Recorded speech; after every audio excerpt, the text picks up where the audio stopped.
Welcome to The Aftermath, a podcast that rips the Band-Aid off the collective scars of divorce, custody battles, and the trauma of family drama. Kendra Reiber and Mick Smith pull back the curtain and explore stories that put the heart-wrenching puzzle pieces together with inspiring stories, notable experts, and actionable tips. Let the healing begin. And this is the Doctor of Digital, co-host of The Aftermath, and Kendra. Kendra, how are you doing today? I'm absolutely wonderful, Mick. I'm so excited because I think last time we talked, we were talking about the new bill in Ohio Yes. that's going to pass for custody. And so it's coming out 50-50 when you is proposed is when you first separate or divorce. It'll be a 50-50 equal shared parenting. So that means you act just as if you were married, but you are divorced and you're co-parenting. So there will be no legal issues, hopefully, over somebody getting custody and one getting visitation. So that was just announced today. So I'm in a great mood. I understand. And the bill has not been given a number yet, but I stay up on the updates. This is in Ohio. You can comment on the bill and you can see it, which is pretty awesome. So some progress and some movement in that direction. So I can't blame you for being excited about that. Yes.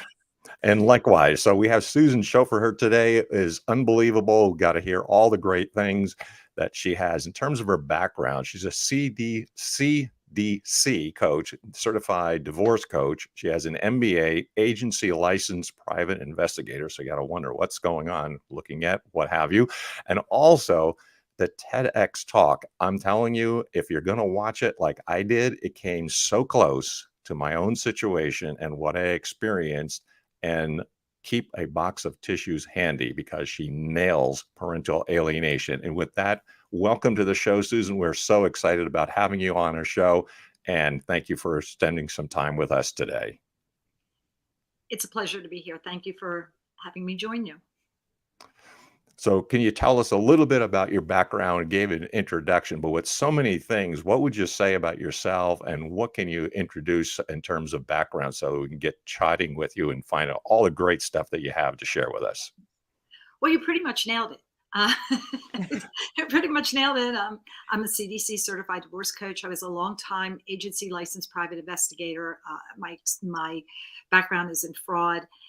So my clients, when they hire me as a divorce coach, the PI hat is on, the divorce coach hat is on, and the mom hat is on. And I've been through my own protracted long-term high conflict divorce many years ago, way past it. And now my children who were subjected to all that are young adults. And yes, I had them when I was 12. That's what I was assuming. We've moved on in that respect. And yes, I have given a TEDx talk on the topic of parental alienation. And when I was asked to give the talk, I was very clear that I wanted to give it from the perspective of the child because oftentimes targeted parents are so upset about not having their child, they forget that the true victim of this very heinous crime is really the child, because they live with it forever. They carry this for the rest of their lives.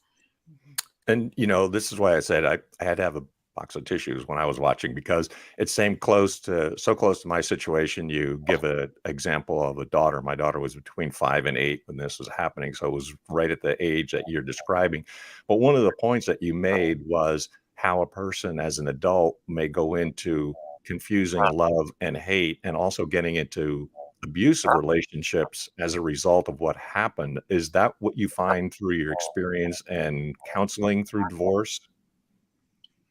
Fabulous question. It's hard to tell. I have spoken with over 325 adults who were once alienated children, and none of them were solicited by me. They've either sent me letters or examples just like today. You know, we've never met, Mick, and here you're telling me you've had this experience. It is so common. And what people usually tell me is that this really has ruined their lives. And the people with whom I've spoken to have been alienated. It range in ages 22 to 66. What's relatively consistent is they all knew who the alienator was. The person who had more money, perceived power, they saw what that person did to their other parent, and they didn't want to be the recipient. No different than bullies. Like if we look at bullies on the playground, there's two groups of kids. Let's look at a playground. You have a bully. He's bullying another kid. And then you have two groups. We have what's called the innocent bystanders who don't say anything. They just stand back. They don't want to be part of it. And then you have those who join in with the bully. Those two groups, the people that join in, or the kids that join in, and the kids who don't, they don't want to be that kid who's being bullied. Mm-hmm. So they behave in two different ways, but for the same reason. So the child who joins in with that parent, this false narrative, or listens to that, doesn't want to be the recipient of what they know the other parent receives. A lot of times my clients will say to me, I don't know why my 10-year-old just doesn't tell dad that he loves me and wants to be with me. And I always remind them, you're an adult and you're reaching out to me to help you because you're afraid of that person. What about a helpless 10-year-old? Where are they going? Right. What else can they do? Right. We forget that. And it does carry with them for a very long time because they're forced to make a decision. Who do they like better? This is what it really comes down to. Do I like mom better? Do I like dad better? Yeah, it's crazy when you think about it. When you make a decision to get divorced, or when you are forced into divorce, or however that plays out, you never made the decision to divorce your kids, and they never made the decision to divorce you. And they were always half of your DNA. And so they will always love you.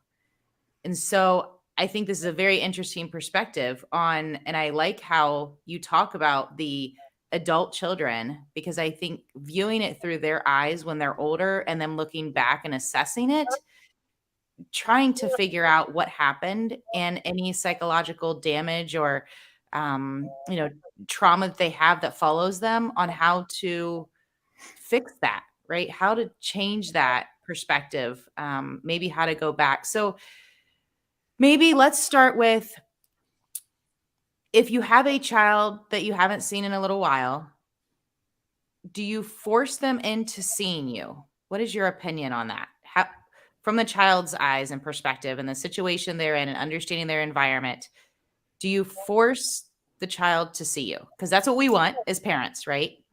But do you force the child to have a relationship with you when they are controlled by the alienator?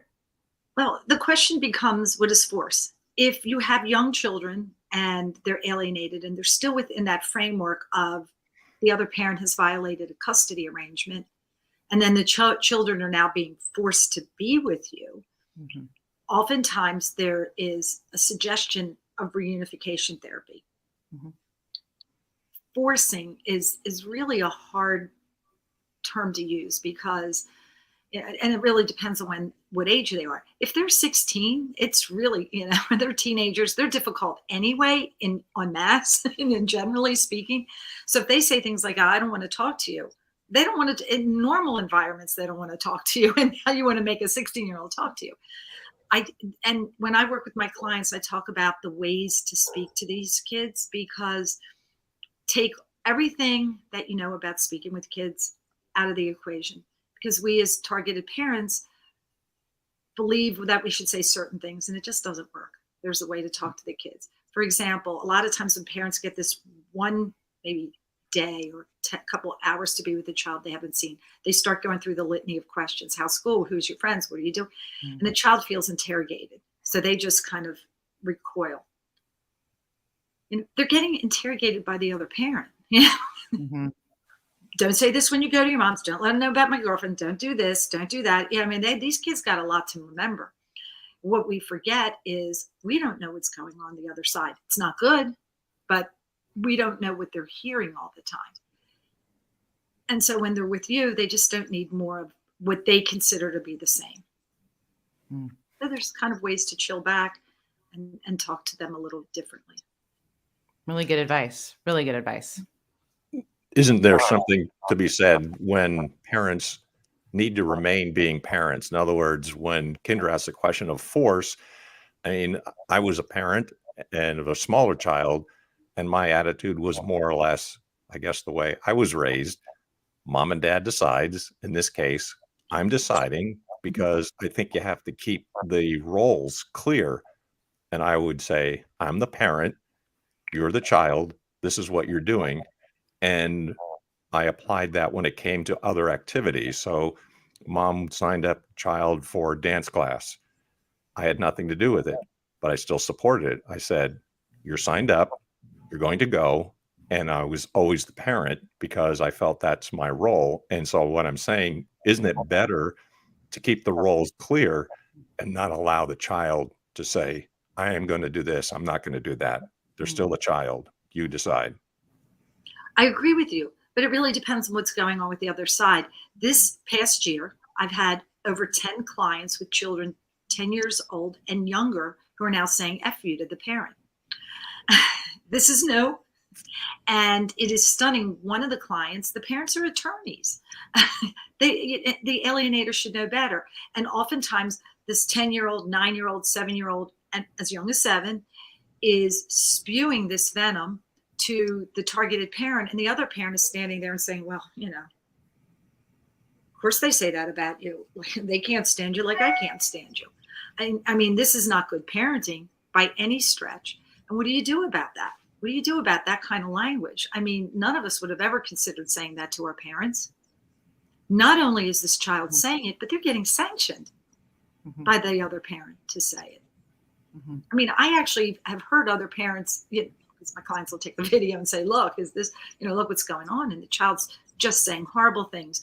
You're F you, I can't stand you. I don't want to be around you. I wish you were dead. And when my client will say to the other parent, you really, this isn't okay for them to talk like that. The other parent's like, I can't stand you. They can't stand you either. They're calling it right. You're an ass, whatever it is that they say. And the kid is emboldened to talk like this. And the question you asked a couple moments ago is about how does this carry on into the rest of their lives, about relationships. Well, here it is. Here's the foundation. Just talk to anybody the way you want. And don't think this does not creep into other parts of their lives before they become adults. These kids then say this to teachers. I have a client who said that her daughter's best friend's mother called her and said, guess what? Your daughter said F you to me today. She's not allowed to come over anymore. What do you do with that? And they'll say it to teachers. They'll say it to school headmasters and principals. They'll say it when they get into the workforce. They'll say to college professors. They'll be belligerent. They don't have to do with, because the alienator or the parent who's creating this whole scenario does so with giving the child entitlement. You don't have to play by the rules. You don't have to listen to your mother or father. You don't have to. And that extends. I have something called alienating parents don't parent. That extends into the classroom. So, for example, you have a 10th grader who failed a math test. What would a normal parent do? Mick said, I'm still the parent and, there's rules. So it's typical for you to say maybe to your 10th grader who now is thinking about college, right? 10th grade, 11th grade, grades matter, don't they? And you say, listen, you can't go to the party next weekend. You got a D on a math test. You got midterms coming. Normal parenting. The alienator will say things such as, I don't like that teacher. You don't want to listen. And that's crazy. It's disrespectful. It's not teaching them anything. Well, they're not there to teach the child. Alienating parents don't parent. What that parent wants to do is lure the child away from the other parent, period. That's the game plan. And when you have a 14 or 15-year-old who, wants to have a party on the weekend, their boyfriend sleep over, drink some beer, and then you have the other parent who's like, you got to have chores. You got to clean the litter pan. You got to take the dog out for a walk. You're taking out the trash. What is that child going to pick? Where do you think they want to go? Well, of course, they want to go with a fun parent with no rules. Absolutely. And so the lure just with that, and that's very surface, but there's also a lot of other things that go on underneath. And it really is a challenge, especially as they get older. The little ones, it's a little easier because if they're not being dropped off in time, if there's real clear interference, custody interference or visitation interference, it becomes more obvious, even though they're saying bizarre things. Bizarre things like, I don't want to go to mom's house because she took all the money in the divorce from dad. I had a client whose 5-year-old said that. My Where'd 6-year-old you said hear that. that? Yep. Where'd you hear that, on Blue's Clues? I don't think so. Uh, when they get to be teenagers, it's harder. It's more of a challenge because they have more of their own mindset. Even though they've been coerced, even though they're being lured, even though they have dangling carrots, a car. You know, mom says, no, you're not getting a car until, you know, you can prove with your grades or whatever it is. And dad's like, what are you talking about? I got a BMW sports car waiting for you. Tell your mom to go to hell. So how do you coach your clients on how to handle situations like that when they don't feel like they have, as Mick said, any parenting control? Well, you have to switch up your game plan a little. Yes, you still have to be the parent. And again, each situation is different in how old are the children. I can't give a blanket statement for the age of the child. It's different for a 9-year-old than a 15-year-old. Also, it has a lot to do with the sex of the child. Sometimes a child wants to be with the same sex parent because that parent is luring them with things that they know they like. Moms may lure the 12 and 13-year-old with, yeah, we'll have manis and petties, we'll get our hair done, whatever it is. And then dad could say, we're going to play sports. So it really depends. That's a hard question to ask. It really is individualized. And it also has to do with, as I get to know a client, what their comfort level is and how to say what they say. And if they can keep it calm when they say it, if they can lean back from creating a lot. Some people are more anxious and they just want to kind of pounce, and other people know how to chill. And chill is always the better with these kids. You just say, like, I get it, but you got to really do this. Here's why. Instead of, I know when you're at your dad's, he lets you do whatever you want, but in this house, nah, that doesn't work. Mistakes I've made, definitely, as I'm We all learning. do. We all do that. So you talk to so many different clients and you help so many different people in your coaching. And, I guess they're coming to you when they realize that they have an issue with parental alienation that might be happening. Do you kind of see it, blanket stories come to you? Are they all the same? Are they all different? Talk to us about that. They're pretty much the same. I have clients all over the world. We're getting ready to put a map up. We're opening up a resource center, which is all online, of course, but a map of where I coach. And it's all over the world. I have clients in Singapore. I have them in Australia and Canada.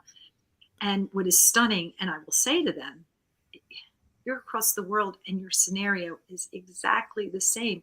The playbook is almost exact.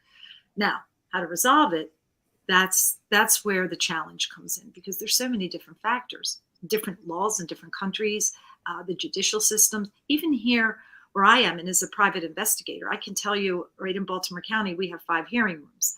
And I could take a case with a set of facts, present it to one judge, ruling will be one way, step right into the next courtroom, same set of facts, same presentation, the ruling may be different. It could be different in a minor way, in a major way. So that's hard. It's really hard to determine how a judge is going to resolve something. I always suggest to people that they try to settle things up instead of going in front of a judge. But with these parental alienation cases, people are back in the courtroom. And interesting, the majority of my, and by the way, I don't just get parental alienation cases. I get a lot of cases where people come in, they're just starting their divorce. It's very high conflicted. They want to make sure that they go through this in a way that they don't lose their shirt, lose their sanity, to learn the process. But I would say maybe 75% of what I get does have parental alienation with it or stands alone. The ones that stand alone, interesting, are already divorced. I have clients who, after 7 years of being divorced, the parental alienation kicks in. Wow. Can you say something about parental alienation? I know this is one of those areas that you're really an expert in. And my question is, in talking to experts, there seems to be still kind of a wide range of opinion.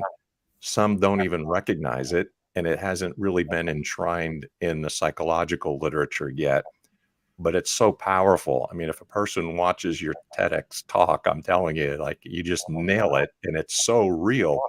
But why is it that this is taking so long for it to be recognized by the legal profession and by the psychological profession? Or are there signs of hope that maybe it's more recognized than it had been previously? Huge, huge question. And it's one I get all day, every day. I can't really speak. I don't want to say something in general because it really depends on, again, the courthouse, the judge. There's some judges who believe it, and I've seen judges say, this sounds like parental alienation to me, and we're going to stop it right here. Hmm. And then I've heard other judges say, I'm sorry, I don't believe in that. It's junk science. I don't believe in it. Well, I mean, what do you do with that? For the parent who is the recipient, this is very real. And and I know there's a lot of people in my space, the divorce space, that don't believe, or divorcing a narcissist space, whatever it is, that don't believe in it. They call junk science. They say it doesn't happen, that the alienator must have done something, or they're really the abuser. I've done this a long time. That is not true. Does that happen that way? Of course. The majority of people who come to me are so brokenhearted because they have no idea. And their counselor said, this is the nicest person we don't know. Other than there's a narrative. And the narrative is fed to the child, and it's a false narrative. The children can be they have two parents who love them. They assume that their children are going to tell them the truth. So when one parent says, I know your mom's giving you cough medicine, but don't take it. She's trying to poison you. What is that? That's not anything the mother did wrong. It's nothing she did wrong. And that same child now will not eat at the mother's house. And the father is packing food in little Ziplocs to send with the child. How is that the mother's fault? It's not. So people who are going through this, they almost feel like they're bullied by their ex via the child. And they're also bullied by a system who's saying this isn't true. And that's really, really tough. I always say an alienator is a ventriloquist. They don't say anything. The child's mouth is moving. Kendra's. God, isn't that true? What? I said, gosh, isn't that true? You're nailing it. And a lot of times children say things that just don't make sense for their age. When an 8-year-old says something like, I'm not going to mom's house. Mom, I can't stand you. You spend all dad's money, and you really had to redecorate. Forget it. I'm not coming over. What 9-year-old boy talks like that? Or a 6-year-old who says, I don't like dad's girlfriend. And I don't want to say a bad word, and says something that is so not part of a 6-year-old's language. And you could hear an angry mom say that. And interesting enough, the parental alienation I typically see is well after the divorce. Well after the divorce. And usually I'll say to my client, have you started dating again? They're like, yeah, how'd you know that? About a year ago, I had somebody come to me. They're in Canada. That's all I can say. And she's been divorced 4 years. She had a good relationship with both of her kids. And suddenly they didn't want to see her anymore. She started dating somebody. She's allowed to, 4 years post-divorce. Dad was driving by her house with the children to have them look into the garage to see if there was a car, her boyfriend's car. And there was not. But this dad convinced the children that she likes the boyfriend more than she likes the kids, that she actually knew the boyfriend and dated him before they got divorced. No, the dad was from the United States and moved to Canada like the year before. She had no idea who this man was. And it was so bad that these children wouldn't even go near her. So we know that the narrative from the other parent was being fed to the child. How can anybody tell me that's junk science? How can anybody tell me that mother precipitated that or did anything to cause that or create that. Here's what did happen. She went on with her life, and her ex-husband doesn't like it. He can no longer control her. He can't do anything about it other than, let's see, turn her kids against her. When you said, Oh, go ahead, Mick. I was just going to say, they pick up on one of the themes you said, since we all can almost agree the system doesn't work at all.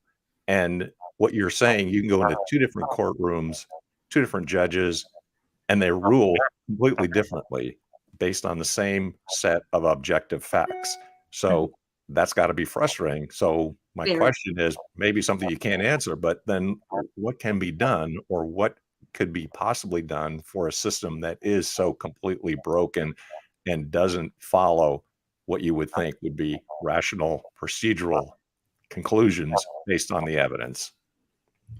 Every day, that is a challenge for people who are going through this, because it has to be presented in the court in a way that is perceived that the other parent is really going through a very specific playbook in order to lure the child away from having anything to do with the other parent, who, by the way, child has a right to both parents. Two loving parents, that's the child's right. And there's a parent who has appointed and anointed themselves as the decider whether that child gets to see the other parent. And I've seen unbelievable scenarios what people will go through in order to keep the child away. For example, just this past year, I've had 3 clients whose husbands, and they're in rural areas, we don't see this in big cities, whose husbands went to like universities to get pastor license to be a minister, and then they bully their ex by their ministry. It's the one church in their small, southern community, rural community. And he gets up on the pulpit and talks about evil demons, the women who are the evil demons, and the devil. And all of a sudden the 10-year-old is like, you're the devil, you want to kill me. And he's got this whole community that thinks he's the greatest thing in the world. And he's just eviscerating his ex-wife via the child. That's a newbie. So the extent that somebody will go through is absolutely stunning. And just when I think I've seen it all, in from stage left comes another scenario of creativity. Do you think there's something trending or happening in the world, or maybe we're just more aware of the alienation cases, and maybe it was happening before, but we weren't aware? And I believe that it was happening to more men who probably gave up from their kids because they didn't know how to fight it. Or is something really trending that's causing this? I think it's becoming more prevalent. I hear it all over the place. And well, of course I hear it. I would hear it. However, when somebody hears what I do, they'll say, oh my, this happened to my sister. She hasn't seen her kids. It's very hard for people to fess up that it's happening to them, because, no matter how much you say to somebody, my kids aren't talking. When the people you're talking to walk away, they, somewhere she had to do something. Her kids wouldn't hate her. There's this guilt. You wonder, how can Kendra smile? You wonder, do people believe me? Because it's so unbelievable. Mick and I have talked about this before, is you have to, and Mick says it better than what I do, but find the people that are like you. It's like AA, right? Because normal people don't understand what you're going through. And when you tell them just exactly what you said, they walk away. And they're thinking, what did she do? Is it really something she did? The other thing too is that the person who is alienating the kids is really masterful at creating community for people who deal with like more narcissistic borderline personality. Experts will say they collect flying monkeys, which are people that may even be in your own camp, your friends, your family, all of a sudden say, yeah, she must be doing something. I never saw her do anything weird, but The kids wouldn't hate her if she wasn't. You never know what happens behind closed doors. And that's true. But we also know the narratives. And and the adults that I have spoken to who were alienated, stories are really sad. And if we just take them from then and move them to now, they're pretty much the same. But I think it's more prevalent now because of social media. Kids have cell phones. I've seen, I had a client once who was being alienated, and her ex-husband, even though she paid for the cell phones, collected the children's cell phones at night and locked them up to assure that they didn't reach out to the mom. Wow. Wow. Can you talk a little bit about how you identify if you're going through a high conflict divorce and you not just blow things off and think, oh, it'll get better in a month? It's not hard. It's not hard. Usually there is somebody files, there's threats made. My clients will tell me things like, I was told I'll pay for this, and they see that money gets hidden. Sometimes people have, wow, the stories abound. That's a really good question because I hear it so much. It doesn't take much. Usually somebody who comes to me will start with, I'm divorcing a narcissist. And I take that tongue in cheek because I hear it all the time. I don't know if their spouse is a narcissist, but then they start to tell me the things that were going on in their marriage. It doesn't start with when they go to get divorced. There's been some pretty rough stuff going on before then that's been hard to deal with, which is why they're getting a divorce. And the person starts to wreak havoc with them, make threats. You're not going to get this. I'm going to see to it that you're not getting retirement money, and money gets funneled around. Things go missing, money, bank accounts, large purchases are made. And when the person who's creating the high conflict recognizes, probably already knows that, yeah, that's upsetting you, the recipient of this, but you love the kids more than anything, they just go towards the kids. That's just another blow. It doesn't take long to figure out. Somebody so as soon as knows someone that would they're in recognize, trouble. yeah. And they've also seen the person do other things to other people. They'll say, you should have seen what they did the same thing to their brother or to their sister or to their mom. There's a pattern. So it doesn't take long to see that it's very high conflict, and it escalates unless Sometimes though, people are blind to it, right? Because they've loved that person for how many years. So they might not see it until they have to step back and evaluate it, or maybe talk to their friends and family, and say, hey, we're getting divorced. And their friends and family will validate, well, yeah, we've kind of see this coming, or we've seen these trends. And so I think it takes a little while, maybe for some of them that are blind to it because of their marriage. But as soon as they start to recognize it, is that when you would suggest they reach out to a divorce coach like yourself and get help at the beginning? Absolutely. Rather than I'll wait and see how it goes for a month or two. No, absolutely. There are people who maybe will meet with me. Now I have somebody else kind of who's flooded, but somebody will meet with me and they'll start to tell me what I am very clear is going to get ugly in about 4 or 5 months. But it hasn't gotten ugly enough for them to do anything. Right. But you're trying to prevent the ugliness. You know what? But that's human nature. I mean, we tell people lose weight, work out, or you're going to have a heart attack, your blood pressure is high, your cholesterol is high. They're like, yeah, I get around to it. When I do, they don't. And then, they have some trouble. And the same thing applies here. And then they reach out to me in 5 or 6 months and they'll say, oh my gosh, you're not going to believe how bad this has gotten. I haven't seen my kids in 2 months. The bank accounts are cleaned out. The lawyer that I got doesn't know what's going on. And then it's harder. It's harder to fight that. It gets to be more expensive. When people come to me and we start at ground level, the saving of money and time and heartbreak really gets diminished. We talk about how to get the right attorney, and my clients get fabulous attorneys.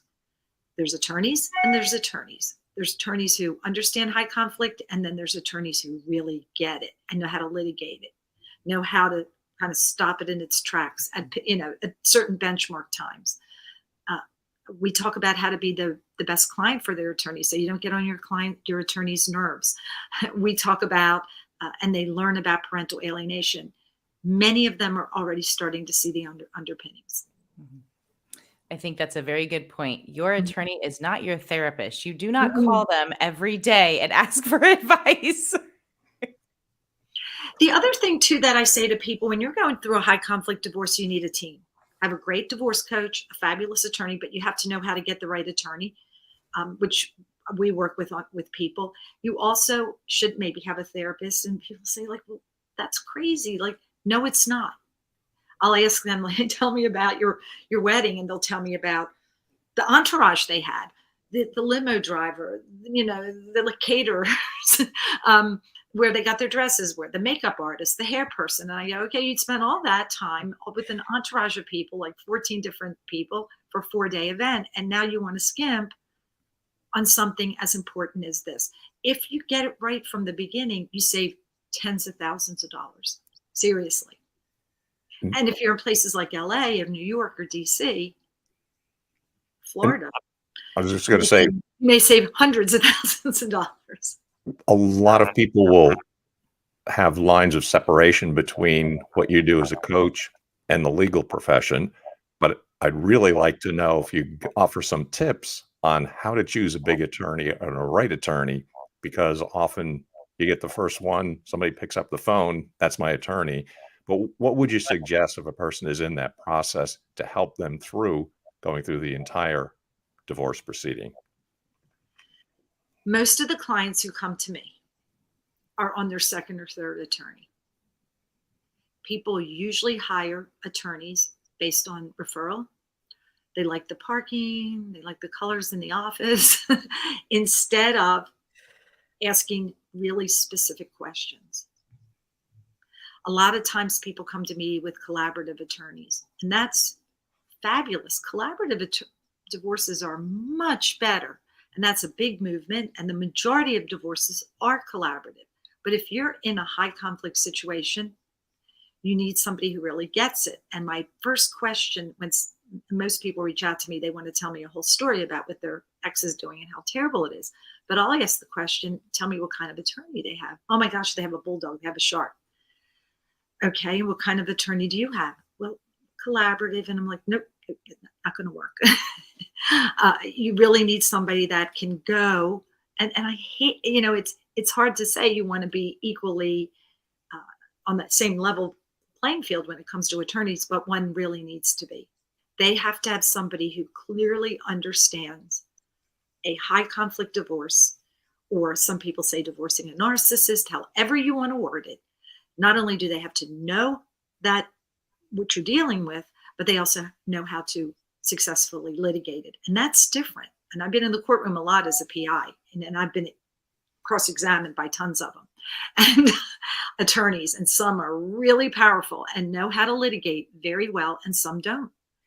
And I've had over several, I've had probably about 1,200 actual testifying hours, and the good ones are fantastic. And when I say testifying, not in the divorce space, but as a PI. And I always tell my clients, I was in the courtroom with evidence. One side loved me because I had the evidence, and another side hated me because I had the same evidence. And that's where they're going to be also when they go into the courtroom. So they need counsel who really understands it and litigates. So we work on questions to ask anybody you're interviewing, and the answers to get, not just the questions, but the answers, so that you know how your case is going to go. And remember, you pay them. It doesn't mean you have to be snarky and obnoxious, but they work for you, you don't work for them. And they have to work this case for you. And if they can't, then they should tell you right up front. I think that's so important, because if you don't choose the right attorney with a level playing field, I think you will quickly be on the defense, and it's so hard to pull yourself out of that hole. It is extremely hard. So I know I talked to lots of different friends and acquaintances, and again, they're blind to it. They're like, "Oh, we'll solve it," or I have an attorney that's going to try to smooth things over. No, absolutely not. I agree with you, Susan. It's just not going to happen. It's just It's not. It's not. And I thank you for saying it, because sometimes when I say, people are like, "You're just trying to sell." It's like, no, I'm not. no. I'm just telling you how it is. And if you're not on an equal layer playing field, or I'll say you're equally lawyered up, which that sounds kind of obnoxious, but if you're not, It's true. once it starts going badly, it doesn't get better. It spirals downward because the person's out of their league. Not all attorneys are the same. The person may be lovely. They may be a fabulous attorney, just not for you. So the scenario I always give, for example, maybe you're born with some kind of heart condition. It's not going to kill you. You just feel kind of lousy, tired. It's congenital. And your doctor sends you to a pulmonologist who has a regimen, and you feel well 75% of the time. But you find out there's a doctor who has a regimen, and people feel well 99% of the time. There's no doubt where you're going to go.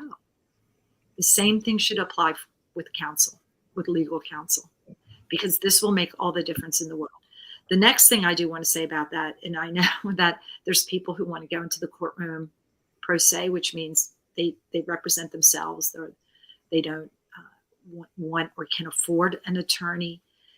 This is not the time to do it, because if your spouse has a really tough attorney, sometimes people say short bulldog. I don't know if I like those terms, but if they have a really savvy attorney, who most attorneys are challenged, to go against. What do you think you're going to be able to do? I mean, these people, let's not forget, they went to college, they majored in government, history, political science. They went to law school. They've learned contracts. Many have been public defenders, prosecutors, they're litigators. And you have none of that experience. And I know sometimes people in smaller courthouses may do that. I don't recommend that in bigger cities. That just is not smart. Get it right from the beginning. Kendra, you're absolutely right. When you know this is happening, just get it right. It will change the trajectory of the divorce. And listen to me. I've experienced it. I've gone down that hole, and I've tried to dig myself out. So yes, listen to me. It's from experience. Can you touch on maybe giving some advice that you've had from adults that you've talked to that has been alienated as children? And if they're reconnecting with their families, or maybe they've already done that with their other parent, what advice would you give alienated parents now on what to do or what not to do in general? Do you send cards? Do you keep reaching out? Does that make them feel guilty, or does that make them feel because they can't, respond to you, or they can't have that relationship with you? Do you have any general kind of guidelines for that? I always tell parents to never give up. Now, that means different things to different people. If you've got a 6-year-old, that means you have to keep fighting in the court system to get that 6-year-old. Your children are adults, and beyond being a minor child, that has a different feel to it. Sometimes when kids go off to college, parents will say to me, well, now they're off to college, I can go visit them on campus. But if the other parent says, listen, I'm paying for your college, you talk to your mom, all bets are off. And I've seen that happen also. I don't think that there's a general rule of thumb. I think you have to look at it. Individually. Do you take the lead of the child on that? Do you wait for them to reach out to you if they're a little older? Sometimes they do. Interesting enough, and this is a wonderful story. Well, it's not wonderful, but when I gave my TEDx talk, it was on a Sunday, and somebody came up to me afterwards, and she said, while you were giving your talk, I almost got sick. And I said, oh, I'm sorry. No, she goes, no, you don't understand. And she told me she was 32, and she had not seen her father since she was 15, her mother. And she said, when you said the part where the daughter says things that she doesn't remember, but she speaks that as though it's the truth, but it's not really. She said, my mom told me that my dad left because he hated me. And she said, it's been 17 years. Do you think I should call him? Now, you can imagine that day is a flurry of activity. You know, I'm just stopped in a corridor, and I said to her, I don't really know, you know. But when I got back to Baltimore the next day, in my DM was a comment from her. She called her dad, and it was about a week before America's Thanksgiving, and he said, "This is my Thanksgiving gift. I've been waiting for this call." Oh, that makes me tear up. They met at Starbucks, and she has had two little boys at this point, a 2 and a 4-year-old. And she said he told her that he tried for years to see her. The mom kept him from her and ran him through the court system until he couldn't afford it anymore. And he was waiting for this day. And she invited him over for Thanksgiving, and he met his grandsons, and then they all went to Disney World. They went to Disney World for winter break. But then she also said to me that she will never speak to her mother again. Wow.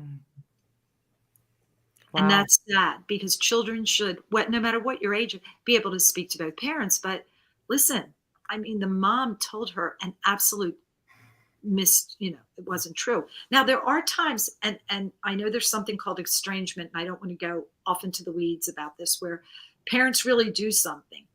I've had parents call me and say, I'm alienated from my child, and I get some background information, and they'll say things like, okay, I left my kids about 6 years ago. But here's the thing. I was like on a mission to find myself and find my inner child. And now I'm back and they don't want to talk to me.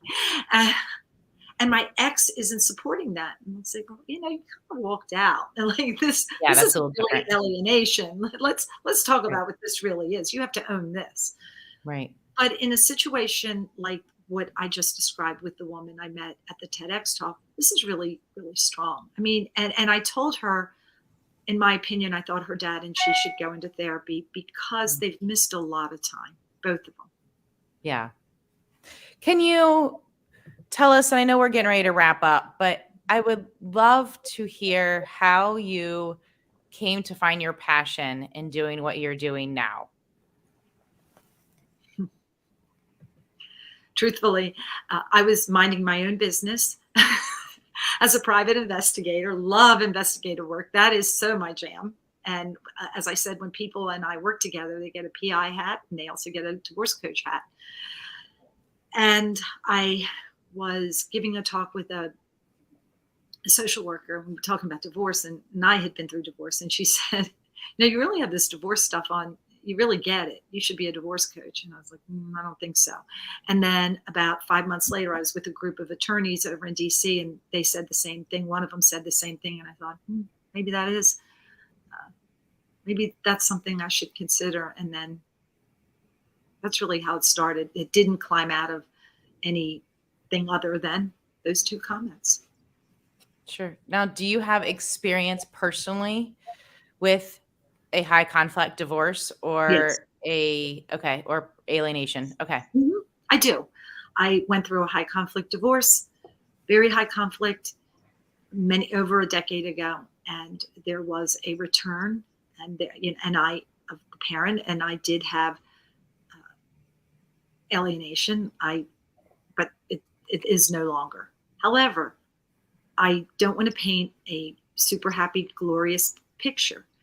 Our family is impacted. Our family was fractured. Our family was hurt. My children will always carry the scars.